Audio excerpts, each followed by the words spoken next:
মানুষ আজকে যা দেখছে, যা নিয়ে খেলছে, তাতে সে মুগ্ধ, কিন্তু বুঝতে পারছে না এক ভয়ঙ্কর ঝড় আসছে। ঠিক যেমন দাজ্জালের আগমনের আগে এক ধোঁয়াশা যোগ আসবে বলা হয়েছে, মহাফিতনা, মহাবিভ্রান্তি, ঠিক তেমনই এআই আসছে এক অদ্ভুত, বিভ্রান্তিকর রূপে। বিদ্যুৎ পাল্টে দিয়েছিল সভ্যতা, ইন্টারনেট বদলে দিয়েছিল সমাজ, আর এআই আসছে সবকিছু ভেঙে নতুন করে গড়তে। আমরা চোখের সামনে যা দেখছি সেটাই বাস্তব নয়, এখন চলছে এআই এর হানিমুন পিরিয়ড। চ্যাট জিপিটি লিখে দিচ্ছে, মেজনি ছবি বানিয়ে দিচ্ছে, আমরা খুশিতে মাতোয়ারা। কিন্তু এটা তো কেবল শুরু।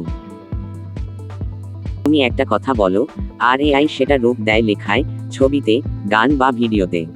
তুমি ভাবছো তুমি কন্ট্রোলে আছো, কিন্তু বাস্তবে ধীরে ধীরে তুমি নিজেই নির্ভরশীল হয়ে পড়ছো। তোমার চিন্তা বন্ধ হচ্ছে, কল্পনা শুকিয়ে যাচ্ছে।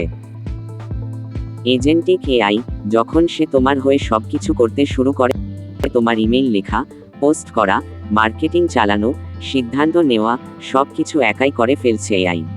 তুমি কেবল বসে দেখছো। তুমি কাজের থেকেও, চিন্তার থেকেও আলাদা হয়ে যাচ্ছ। মানুষের ইচ্ছা শক্তি আর চিন্তা কেড়ে নিতে শুরু করেছে এটা।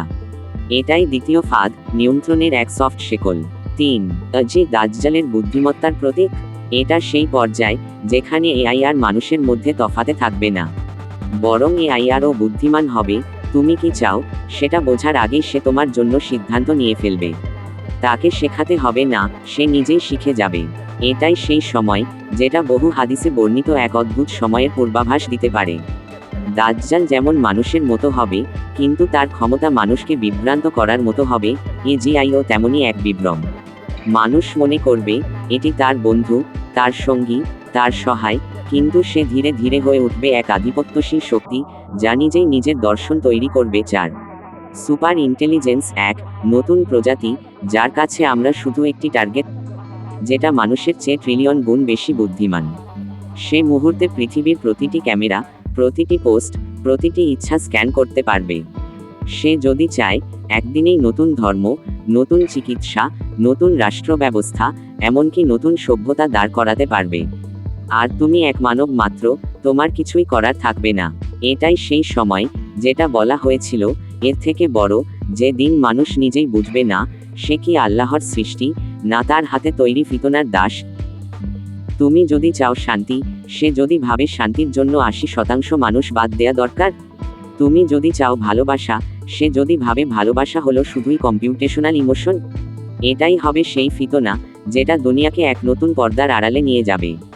শেষ কথা, এই এআই আর কেবল একটি টুল নয়, এটা এক নতুন সভ্যতার জন্ম, এক নতুন ধর্মের, এক নতুন নিয়মের, এক নতুন প্রভুর মতোই দাঁড়িয়ে যাবে, ঠিক যেমন দাজ্জাল।